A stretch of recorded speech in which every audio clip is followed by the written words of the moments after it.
All right, so good afternoon, wonderful people, and thank you to the students who were trying to help me before. And apparently, I'm still playing around with this. Hi, Barbara. I hope you are doing well. I saw your email. We'll definitely talk after this. But welcome to today's, I was going to say virtual Q&A, but this is actually a presentation on time management and self-management. I'm going to share my screen, but as I noticed a few moments ago, when I share the screen, for some reason, everyone can see me and the presentation, but I can't see all of you anymore. So I don't know why that's occurring, but I'm going to go ahead and begin. I am Barbara, so thank you for the reminder. Okay, so I'm going to share the screen.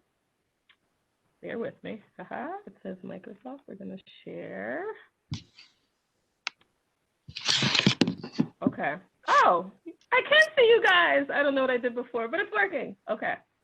Wonderful. Now, let me start the slideshow. Just kidding. Okay, excellent. So, little box over here. I'm just going to move you over. All right. Okay, so let me just introduce myself. My name is Lauren Fowler. I am the academic counselor for all the health profession programs at Bergen Community College.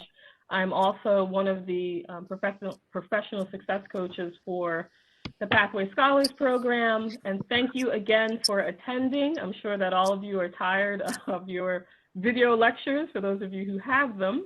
So I will try to make this as interesting and interactive as possible. Just give me a thumbs up if you can hear me clearly. Okay, perfect. All right, so shall we? Okay. So my first question to you, and as I said, I'm just going to move you guys. I want for this to be as interactive as possible, so I'm going to do little Q&A who are there. But do you feel like you're effectively managing your time currently? So some of my questions to you are, what are your time bandits? What are the things that are really distracting you? I know for me, for a period of time, it definitely was Instagram and every social media outlet known to man that was reporting on the pandemic and COVID. So from time to time, I definitely have to turn those things off. How many hours of sleep are you receiving each night? I feel like we're almost a year into the pandemic. Perhaps you've finally found your rhythm, but if not, I do want you thinking about, well, how many hours of sleep are you actually receiving? Uh-oh, someone just typed me something, but I don't know what you typed. Okay, I'll go back to 1 second. Lauren, I think you typed something, but I don't know how to find it, so give me a second. In the chat box. Okay. I just want to let you know that I have to leave right before 1:30 because I'm mentoring, but I just want to let you know. Okay, thank you so much. Same and I for love me. Your name. Of course. That is perfectly fine. If you need to leave, by all means, and Okay. thank you for letting me know. Yeah, just wanted to make sure. Thank you. Okay, sure. What are some effective time management strategies you're currently utilizing, and what are some of the current challenges you're facing due to the pandemic itself? So if you just take a minute to think about some of these questions, and if anyone would like to share their responses. I only see 4 boxes, so if you'd like to answer, by all means, go ahead and respond. I'm not going to call on you. You can feel free to do so. I think starting with me, the current challenges I'm facing with this is I've seemed to be panicking a lot more when it came to this online stuff and online learning, and it seems that now getting used to this is, I mean, yeah, I've kind of gotten used to it, but at the same time, it just feels a little awkward for me, and a lot of you guys do. Yeah. Okay, Matthew. Well, first, thank you for sharing and participating. And I completely empathize with you students as far as the remote learning concept and feeling like you're definitely distant from your academic advisors and your professors. if anyone else feels like Matthew, I don't, remember that you're not alone, that we still have resources that are available to you, although they are virtually, but again, we are here for you. So whether it's your academic advisors or personal counselors, tutorial services, OSS, that we still have these services for you. So Matthew, again, or anyone else, if you're feeling overwhelmed or you really want to, speak with someone, please feel free to reach out even to if you're in the PSP program, your peer advisors as well. But although we are socially distanced, we are still collectively together here, okay? So I don't want anyone to feel like they're by themselves. But thank you, Matthew, for sharing. Is there anyone else that wants to answer some of the questions I posted? And if you can all please remain muted for those of you who are not speaking, because I hear some sort of sound coming through. Okay, perfect. So anyone else? What are some effective time management strategies you're currently using? Marissa, go ahead, because you're the only one I can see. So feel free to share. Well, what works for me, I find that when I get up early in the morning, say, for example, 6 a.m., I find myself being more productive, looking at my calendar and just tackling what I need to get done. I find that the support system, the resources are absolutely amazing. There's always someone available through some sort of spectrum. If I have a question, need help, tutoring, whatever it may be, whether it be a classmate, just rechecking my email throughout the day, just keeps me on point. Since we're not on campus per se, I'm constantly looking at my phone, my laptop, just staying engaged throughout the day. That way, I don't find myself taking a nap, going on Netflix, going through Instagram, Facebook, watching videos. I'm constantly just staying engaged, staying ahead of assignment, maybe reading into another chapter. That way I don't fall behind. That works for me, getting up early in the morning. So by 1 o'clock, I'm pretty much done unless I have a class. Okay. It just keeps me from feeling overwhelming, anxious. Thank you, Marissa, for sharing. And I think you made some good points about remaining engaged and also being knowledgeable about the fact that you might be a morning person. So that is something that I'm going to discuss in the presentation about really figuring out, are you a morning person, or maybe you like doing things within the afternoon or evening, and really creating a schedule. So I'm going to move forward. Thank you both, Marissa and Matthew, for your responses. You're welcome. Again, please, if everyone can just remain muted until we have another section where you can speak. But I really thought about this, and especially because most of us are learning and working from home, that there's 168 hours in every single week. And so I'm asking you, how do you feel that you are spending your time? Now, 95% of you are procrastinating. So procrastination. And let me just move this out the way. Okay, so from some of my research, it says that about 95% of students procrastinate. And again, procrastination is the practice of carrying out something that's less urgent in preference to something that's more urgent. So essentially, you're doing something more pleasurable than actually the task at hand that you need to complete. I know many of us do it. I'm a victim of doing it as well. And I think, again, that we're in a time where we're constantly being bombarded with overwhelming information. So sometimes I don't want to do work. I want to do something that I find a little more pleasurable. However, let's discuss ways to overcome procrastination. Firstly, setting and keeping deadlines. Again, I think that having some normalcy or structure can really help you as far as setting and keeping deadlines and staying on track. Organizing, scheduling, and planning, and again, I'll go through this a little further in the presentation, but really, if you know that you're a structured person and that the pandemic has kind of thrown you off of what you were accustomed to, then being able to organize and schedule and plan can really keep you on track. Dividing a larger task into smaller ones. So if you know, for example, that you have a huge presentation coming up at the end of the week, then dividing it into smaller tasks would mean that perhaps each day you work on a slide, or you work on several slides, or you continue to put forth that effort until the actual presentation is due on the final day.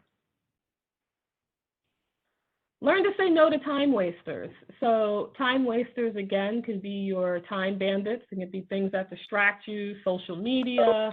Sometimes a time waster can be a friend saying, hey, let's socially distance, hang out, or go and do something that's basically interrupting the schedule that you set for yourself. So it is okay to say no to time wasters.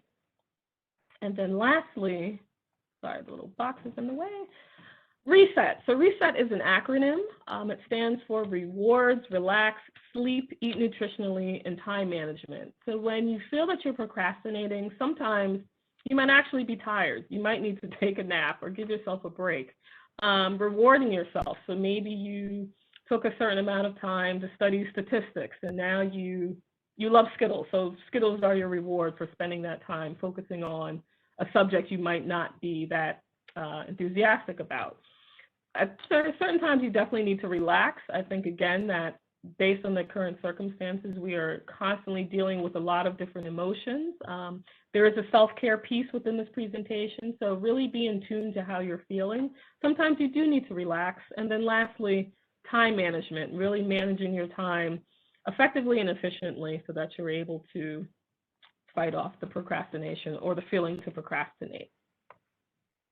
One thing I wanted to point out, because I know that we are right now living, I feel,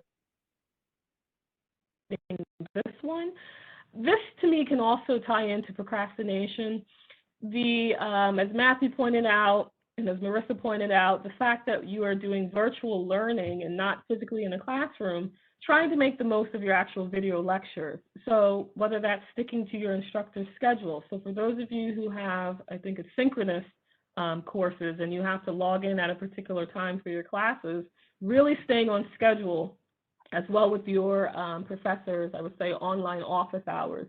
Remaining engaged, try to keep your cameras on. Being able to see your classmates, your peers, and your professor and having that interaction will definitely keep you motivated rather than just looking at, the pictures or the blank screens.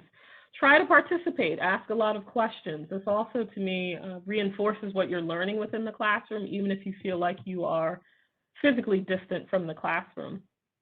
Do your best to close distracting tabs and apps while you're in your video lectures. Again, I think that many of us fall victim to try to multitask. You really should be focusing on the actual lecture. So, TikTok to me is all over the place. I'm not a big TikTok fan, but close your apps so that you can really focus on what you're learning within the classroom.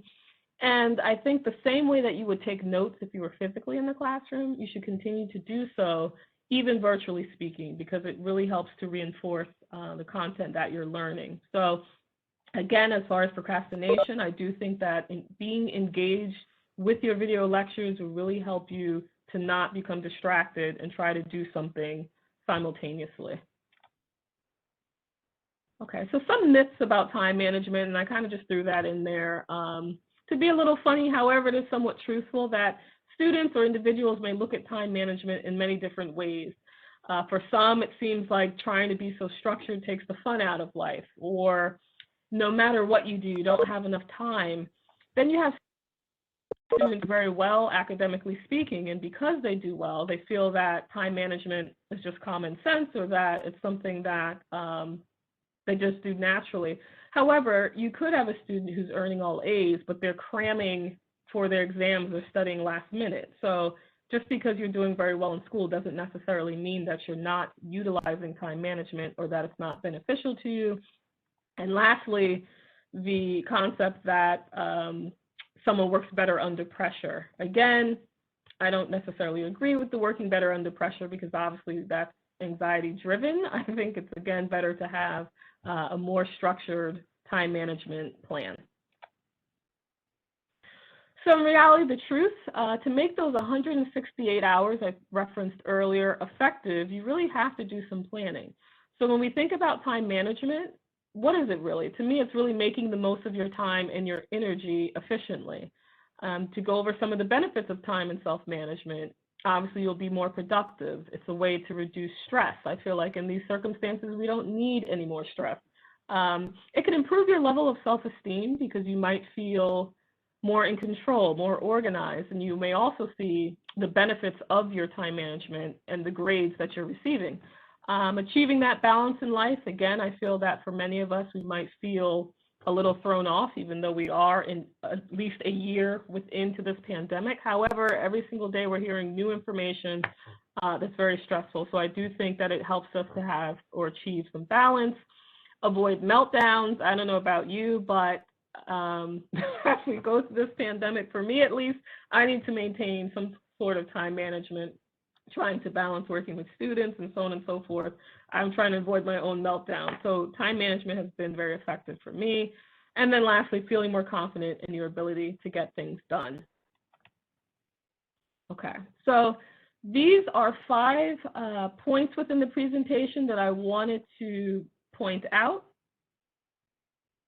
Okay, so someone's writing something. Again, I can't see a chat feature, so I'll go into it once I stop sharing my screen.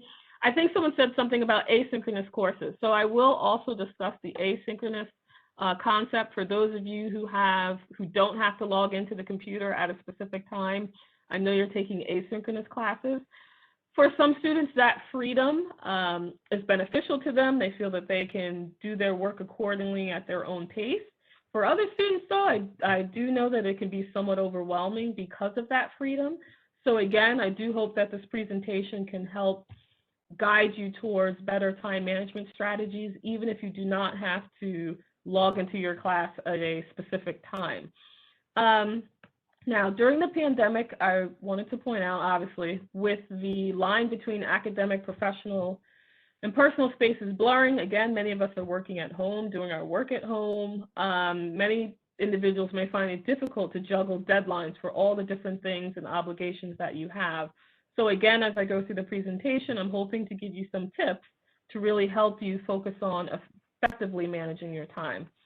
Again, from my 5 little key points, these are some of the things that I am highlighting. So again, we're going to discuss setting goals, making schedules, how you'll revisit and revise your schedule, that this is always something that's a work in progress. It's not set in stone.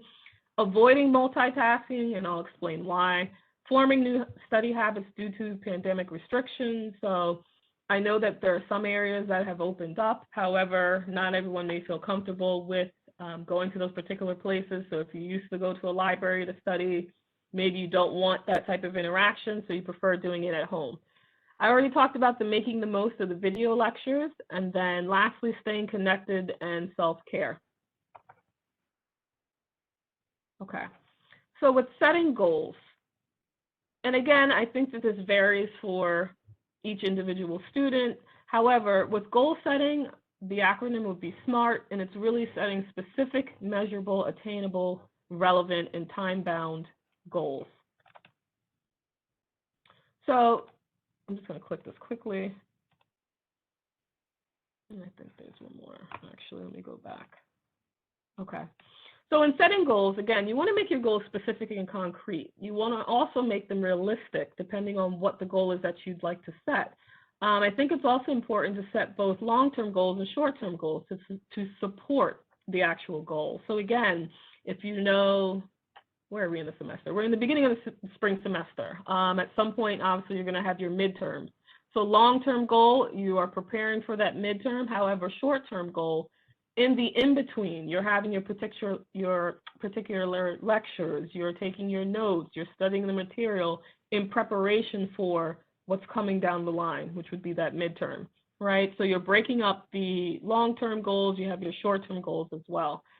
Setting a deadline for your goals. So a little later in the presentation, I'll go over perhaps utilizing planners, but setting a deadline for your goal so that you actually have a time frame, an achievable and attainable time frame to focus on to continue to motivate you as well and keep you engaged as you're pursuing that goal. And then also realizing that goals change, but you need to know which goals you need to actually stick to. The goals, again, can change based on the demands of your courses and the particular criteria, or even outside of academics, depending on what it is you're looking to pursue, maybe even employment-wise. So again, realize that your goals can change, but be clear on which goals you actually want to stick to. So to break down your goals even further, I do think it's important to set priorities. You know, what's really important right now and what isn't important. So you're really focusing on the order of importance. And on the next slide, I'm going to show you a 4-quadrant breakdown. Once you know what your priorities are, you should really plan them out for your schedule. Now, some students prefer just doing it for the day, so literally going day by day. Others will do it for the entire week, and then it is achievable or obtainable to also do it for the full semester. If you have your syllabus, which is provided to you from your professors, that does help you have a window to see what your semester would look like for that particular course and how you can plan out some of your goals and your priorities based on when your assignments are due, your midterms, your quizzes, etc. Now, planning, I do think, can seem hard at first, but to me, it's something that can be practiced and you will strengthen over time, okay? So remember to take it easy on yourself, but at least start with the actual process of doing such. Now, on this next slide, so the power of the quadrant. There's a book by Stephen Covey. It's called The 7 Habits of Highly Effective People. And he claims that our actions fall into one of 4 of the quadrants, depending on the importance or the urgency of it. So in the 4 quadrants, you have quadrant number 1, which would be something that's important and urgent. Quadrant 2, it's important and not urgent. Quadrant 3, not important and urgent. And then lastly, not important and not urgent. So I just threw in little examples. If we look at quadrant 1, staying up all night cramming for a 9 a.m. test. Obviously, that's important and it's urgent. The student clearly did not use a lot of time management, but that would be in quadrant number 1. For quadrant 2, it's important but not urgent. Creating a detailed study plan for 2 weeks before the final. So again, this is important. You're creating something in advance. However, you have 2 weeks before the final, so it's not an urgent thing. Now, for quadrant 3, not important and urgent, letting friends talk you into driving them to a late night party when you're 2 chapters behind in chemistry. So although this is urgent, perhaps as far as driving your friends, it's not really important to be driving your friends because you should be studying for your actual chemistry exam or chemistry test that's coming up. So that's in the 3rd quadrant. And then lastly, not urgent and not important, spending 3 hours on Facebook when you have a major microbiology test in 2 days. So no, it's not urgent or important for you to be staying on social media. So again, in the ability to really acknowledge what your time bandits are, the spending the time on social media trying to rid yourself of that would really be in quadrant number 4. What time is it? 12:54. Okay. So in thinking of creating the personal schedule or goal setting, I actually wanted to put in here personal schedule as well. And this to me is equally as important based on the fact that we are within this pandemic. Now, some of the things you see on here might sound absurd to you, but I kid you not, I feel like at the beginning of the pandemic, and I don't know how many of you felt the same way, I was kind of enjoying it at the beginning, being able to work from home, not having to run to the office. Woo, I can jump out of bed. I can do meetings with suit jacket on top and pajama pants on the bottom and so on and so forth. Now I'm tired of it. So with the personal schedule, trying to maintain some semblance of structure pre-quarantine. And this to me also factors in self-care and your health, but really trying to set a schedule to wake up on time and go to bed around the same time every single day, if that's possible. Ensuring that you're eating meals, breakfast, lunch, and dinner, showering. I put that in there. I know people who just have enjoyed life and have been taking their time with showering. Showering refreshes you. It wakes you up. You should definitely do your shower. Adapt your exercise regimen. For those of you, we know many of the gyms are closed. I think they're slowly opening. However, for safety purposes, exercise. Get your blood flowing. Doesn't have to be intense. Get out of your pajamas. Again, as comfortable as they are, I think as far as showering, getting up, putting on actual clothes, you feel like you have some sort of initiative, something to do. So get out of your pajamas. And then the calendar.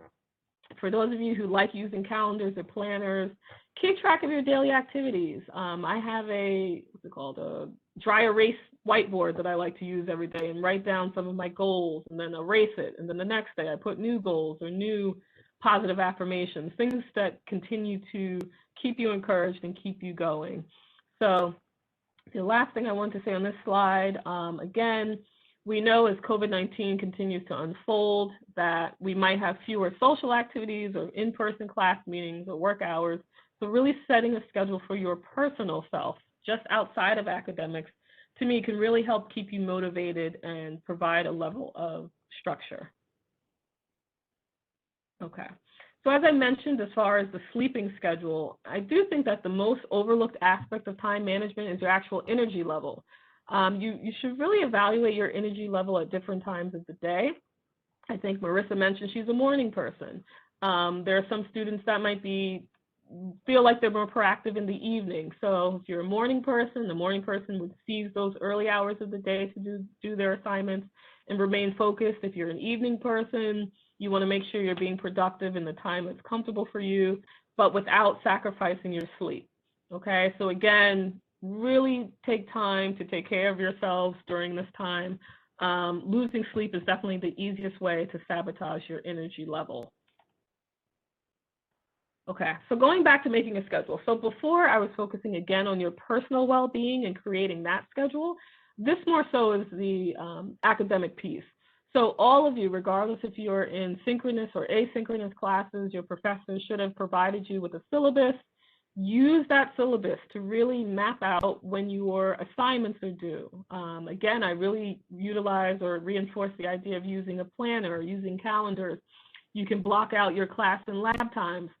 For those of you in particular who are in hybrids, who are going on campus for your labs, again, you can utilize this to block out those times, any other time obligations you have. So if you're working, for my families, my parents, so on and so forth, block off the times that you need to be focusing on taking care of your children or helping them with their assignments. You really want to highlight all your exams and your project due dates, make that really stand out to you so that you are concrete on knowing when that's coming up. Even if it's remotely, the professors are not making any exceptions. They expect for you to know when those due dates are coming. For some students and for myself, I like to work backwards from exams and papers and really map out the studying time as well as the writing time. But you also want to make sure to schedule your breaks, okay? So you're not trying to burn out. You do want to make sure, again, that you have the RESET acronym in there and that you're scheduling time for self-care. Okay. So this was just a brief example that I've used in the past as far as a student who was using one of these timesheets or a page within the planner where they're blocking out their specific times.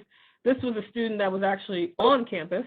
So again, even though if you're doing asynchronous or synchronous classes, or even if you're in a hybrid class, you were still able to utilize your syllabi and block out the different times when you have class, if you're going to schedule time on the weekend for when you're exercising, so on and so forth. Use this as a guide to really keep yourself engaged and structured. In setting up your weekly plan, I suggested 30 minutes. You can do this more or less, but this is really a great way to map out your week. While you're trying to map out your week, you should ask yourself these particular questions though. What is it that you're actually trying to accomplish during this week?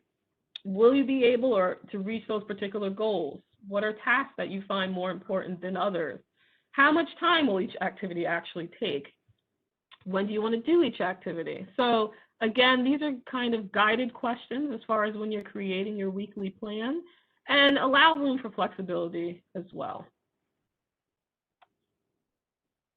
Okay, so here's a little activity where we can have some engagement again. So this is Samantha's schedule, and I want you to take a moment to look at her schedule, Monday through Sunday, the times that she's scheduled for her particular activities, whether she's studying or doing exercise or something physical or so on and so forth, something for fun. And then I have several questions for you on whether or not you think that Samantha's schedule is effective. Does she actually allow enough time to accomplish what she schedules? Is she paying attention to her energy level? Does it look like she'll accomplish everything that she's currently planning? And how well will she be able to accomplish certain tasks? So if you, again, want to take a minute to look over Hi, you're very welcome. Okay, I see a little message popping up. If you'd like to look over again her schedule, and feel free to respond because my little floating box, I can't see everyone. So it says Rachel speaking. Nope, it went away. Okay. So we'll start with the first question. Do you think her schedule is effective?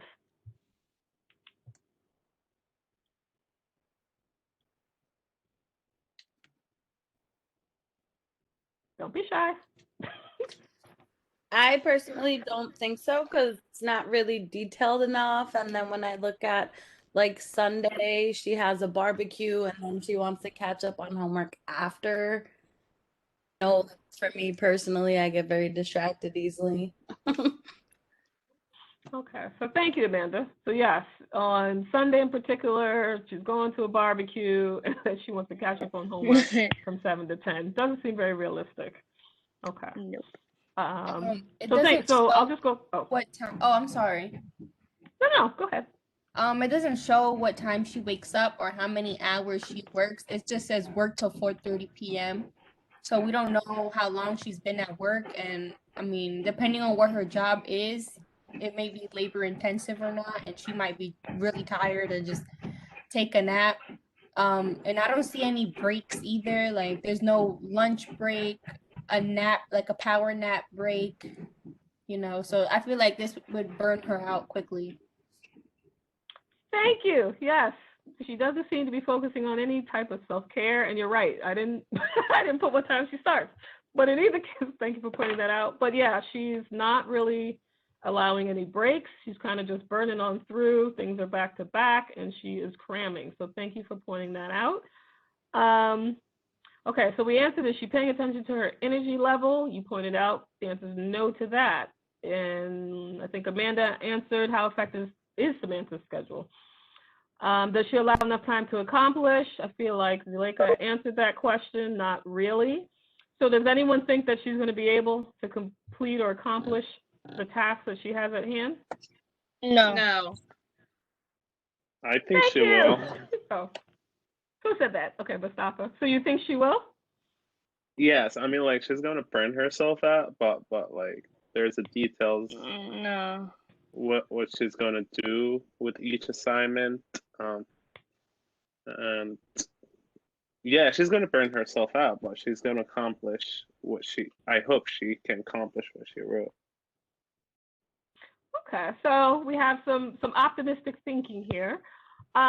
And you're right, there is a possibility that she can accomplish everything she's doing, but I definitely believe that she's going to burn out because in particular, on Tuesday and Wednesday, her paper is due, the World Civilization paper is due, and she's trying to complete it, it looks like on Tuesday from 6 to 10 p.m., and a portion of it on 6 to 9 p.m., the day that it's actually due. So what we don't know is how many pages that paper is, but she's definitely going to be cramming, to say the least. So thank you all of you who participated in answering the questions. And yes, Matthew, I agree, it's too much. But let me move to the next slide. Okay, so when thinking about organizing your day, this little thing is in my way. You really want to focus on working smarter and not harder, right? Again, I really feel like we are in a lot of overwhelming times at the moment. So finding ways to organize your day in the best way possible. Again, setting realistic goals. There's only 24 hours in a day. So unlike Samantha that seems to be cramming a whole lot in there, she's getting off of work at 4:30 and then she's choosing to do an assignment from 5 to 10 p.m. and so on and so forth. She's really not focusing on any level of self-care or spreading that out. Studying in shorter time blocks with short breaks. So to avoid procrastination and sometimes the concept of multitasking, studying in a shorter time block, giving yourself a break and returning to that assignment, yes, and I agree, never enough hours in the day, can allow you to not feel that level of burnout. With your spare time, you can use that to review particular assignments. You can also review your plan of how you've organized your day or your week. You can also use your spare time, again, to focus on areas of self-care, whether that's exercise, reading a book you enjoy, a favorite program. I feel like I should have invested stock in Netflix, but you can use your spare time in different ways. Now, studying at the same time each day, if you really make that a habit, it's that people say it takes 21 days to enforce or create a habit, but studying at the same time can give you that level of structure again, or normalcy, if you will. Making room for entertainment and relaxation, as I mentioned before, you really need time to do something that you find enjoyable so that you're not just focusing primarily on studying 24/7. You will burn out. You really need to focus on your own self-care, more importantly now than ever, and making sure that you have time to eat and sleep properly. So if you're creating this within your planners or your organizers, reminding yourself you really need to get your rest. You might do well academically, but you will be suffering health-wise, okay? So sleep to me is very important, as well as eating nutritionally. So I keep referencing the multitasking. So avoiding multitasking. And now that we're learning, or now that learning has become much more self-directed, especially again, for those of you who are in asynchronous courses where you're not signing in at a particular time, it is really tempting to do a whole lot more or doing too much at once. So keep in mind that no one really does more than one task at a time. Instead, you're really just switching back and forth between what you're giving your attention to, and that may not always be the most beneficial thing. If you are viewing an online lecture and you're looking at social media simultaneously, and then you're going back to the lecture, it's like, how much are you really obtaining when listening to the lecture if you're going back and forth to social media? So I know it's something that I definitely cannot balance. It's more than likely that you will make mistakes. If we don't have a study area, where do you think we should be sitting? Blah, blah, blah, stay focused. Okay, I will go into that in 1 second. Thank you for that question. As a matter of fact, I think that's my next slide. So again, switching between tasks really tires out the brain, so you're less able to commit what you're learning into long-term memory. So again, try your best to avoid multitasking. If you find that you're not engaged in something, step away for a moment and return. And I'm not referring to step away from your lecture, but maybe you're reading material, take a break, and then come back to it. All right, so someone put in the chat asking about study areas. So I know we're in interesting times, so now you might be trading your usual study habits for new ones.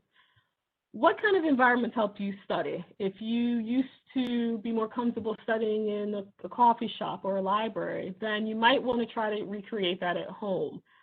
So rather than laying across your bed or sofa, maybe you want to go to your dining room table, your kitchen table, or somewhere with quiet with no interruptions as well. Somewhere that's quiet, but some students actually like noise, which is why I said if you want some noise, some background noise, you can consider a white noise app, or play a Pure Moods CD if there's still CDs out.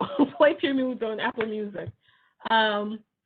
Sometimes, depending on the task you're doing, you might actually want to switch to a new spot. So maybe every day you study math or a particular subject at the dining room table. Maybe there's another subject that you find more engaging, so you go to somewhere with more sunlight, or you can change the areas within where you're doing your studying, but you're really creating perhaps new study habits versus where you used to be in the past. If you're accustomed to being in, yes, light candles and Zen, thank you. I didn't see who shared that, but you can have your candles, you can have Zen, aromatherapy. Some people prefer their bedrooms, but again, having really concrete destinations for where you're going to utilize these studying habits. For those of you who prefer study groups or used to really thrive in study groups, you can try virtual sessions with your classmates. Again, when you're in class, perhaps keep your cameras on, remain engaged, connect with your classmates after class. You can still use Zoom and all these other apps that are out, FaceTime, WebEx. I don't know if students are using WebEx, but Zoom and FaceTime. We offer virtual tutoring. So if you are having any challenges in your courses, reach out to your, thank you, Google Meet as well. Reach out to your peer advisors. You can reach out to your academic advisors, or directly reach out to the tutoring center. I tend to get overwhelmed sometimes, get anxious about where I should start. Okay, I'm going to go back into the chat when I'm done with the presentation because I can't see the chat on here. But again, we do have these resources for you, virtually speaking, so don't be afraid to ask for help if you need such. And lastly, if you, again, want noise, there are definitely white noise applications that are out. I prefer something like a Pure Mood CD, but there's a lot on Apple Music as well that you can choose from. Okay, so going back to revisiting and revising your plan. Again, this is something that will always be changing, so you do want to revisit it and revise your plan to see if it was actually effective or beneficial to you. Was your energy level appropriate, or did you have a high stress level based on how you made the plan? For Samantha's plan, I think that she would have a high stress level.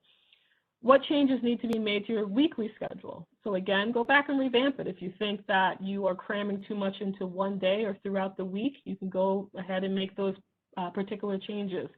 Was procrastination an issue? Did you find that based on how your schedule is currently, that you're drifting off more than you should be, that you're focusing on other things and actually completing the tasks at hand? What are those persistent time wasters? Again, I feel that we are constantly being bombarded with information and news about the pandemic and COVID-19 and all the different strands and so on and so forth from so many different media outlets. Sometimes you just need to turn it off. I know for Instagram, there's ways to time when you're not logged into the app, or it shows how much time you're using the app. So use those things to be able to take a break and get away from all of the noise. And which tasks were you actually able to complete based on the structure of your plan? So these are some of the points and things that you want to think about when revisiting your plan. Okay, goodbye, Carrie. And more importantly, again, now than ever, I think that staying connected and self-care is of the utmost importance. When I'm saying staying connected, though, even if we're practicing safe social distancing, and even for those of you, I think that some individuals are going out with friends and family, but keeping that particular distance. But staying connected, I think, is really beneficial for your health. Scheduling actual time with friends and family, whether you want to do that virtually or from a safe distance, but just focusing on academics and not having room for social interaction or feeling alone is really detrimental to your health. So make sure that you are still scheduling time with friends and family, even your peers. Yes, as Matthew's pointing out, you can do that on your phone. Again, connecting through the phone, FaceTime, Zoom. We're in the world of technology, so you can definitely connect that way. Keeping the videos on when you're in class, I think, again, that seeing everyone virtually will help to keep you engaged during class. It keeps you motivated. When we were in person, if you were used to or accustomed to meeting with your peers regularly after class, especially when you're working on projects, so on and so forth, you can still keep that routine. I think that you should reach out to your peers virtually, try to create an actual schedule, and continue to meet regularly. If you have a peer who is on a project with you and you begin to notice that that individual is no longer showing up to your scheduled meetings, then definitely try to reach out to the student one-on-one, or reach out to your professor and let them know, hey, John seems to have disappeared, or I'm concerned, or so on and so forth. But meeting regularly, checking in your peers, I think is equally important. As I mentioned, you can use Zoom, FaceTime, or Google Hangouts. Connecting with your academic advisors, your peer advisors, your advisees, or your classmates to talk about or talk through some of your academic challenges or problems, I think is beneficial on a peer-to-peer level. Again, definitely reach out to your advisors if you need additional help, whether that's tutoring or Office of Specialized Services or personal counseling. Please don't be afraid to reach out to us, because we don't want any student to feel like they're by themselves. Attending virtual office hours or study groups, again, I do think that that's important and very beneficial. It helps you to stay on top of your coursework and your classes and to really stay on track in your studies. And then lastly, staying healthy really requires getting enough sleep, nutrition, and exercise. And I also think that it requires sometimes disconnecting from social media, because I think that we are constantly bombarded with it. And I believe that this is my last slide. Okay. Excuse me. So that is the, now wait a minute, can I get out of it? All right, give me a second to get out, stop sharing. Oh, I did it. Okay. Wonderful. I think I'm here. All right, so I thank all of you for attending today's session. I don't know if you have any questions, if there's, thank you, Barbara, if there's anything you'd like to share. Now, I'm going to go into the chat feature because I know people were typing and I could not see what was being said.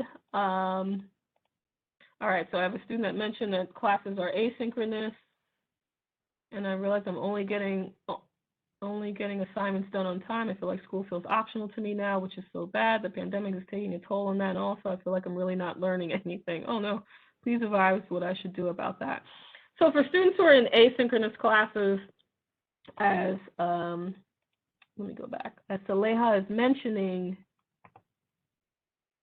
you might really feel disconnected because I believe that you're not signing in at a particular time. I'm not sure if your lectures are being recorded or the actual structure of some of your classes, but I think as far as engagement purposes, if you are aware of the peers who are in your class, try still connecting with your peers and see if you can go over assignments together, see if you're able to bounce back ideas off of one another and whether or not you're really obtaining the content.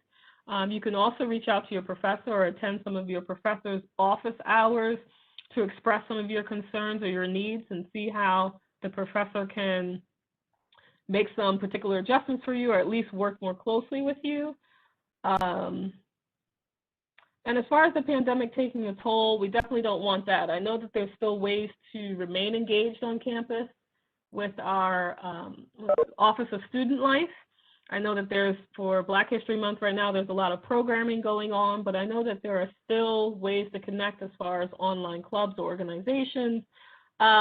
If you want, Saleha, if you email me, I can definitely send you some contacts as a way to have you connected and still engaged, even though we are working and learning remotely. Okay, so some of you were agreeing that with Samantha's schedule, it's too much at once, too much to handle, never enough hours in the day.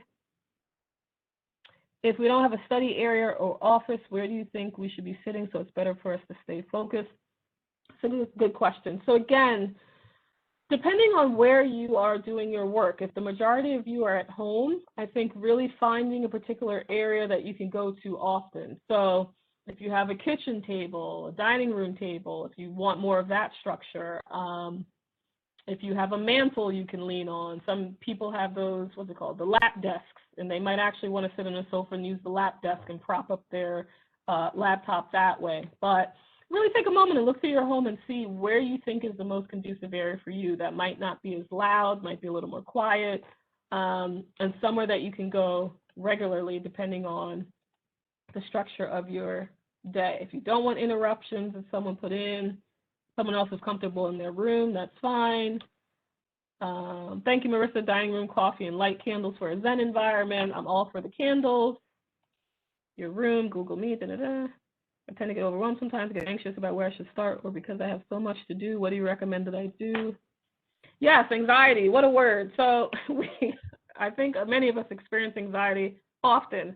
I think, again, as I mentioned earlier in the presentation, breaking things into smaller pieces. If you know that you have a lot of work to do, also determining what you think is a priority, prioritizing.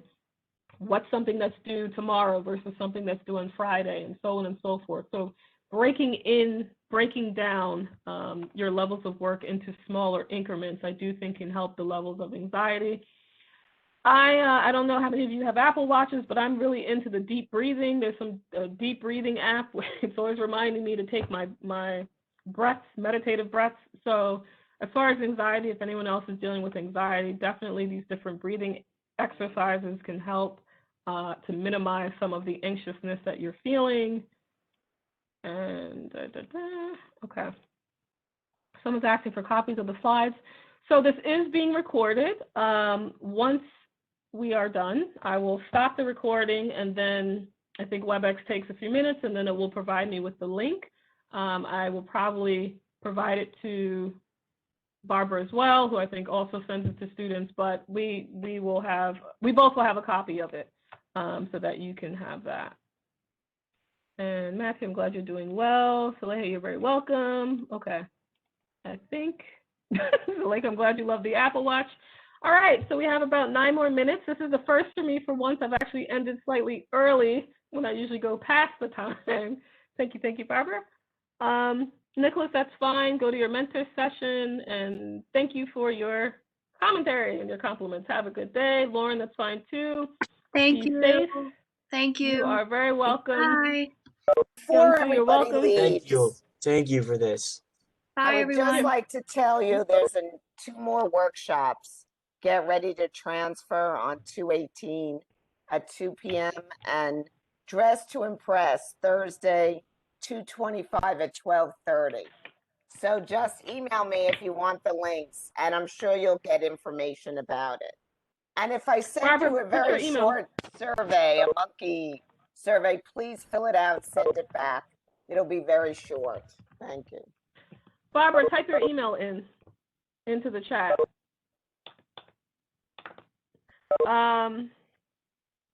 Thank you, Laura. Thank you, Laura.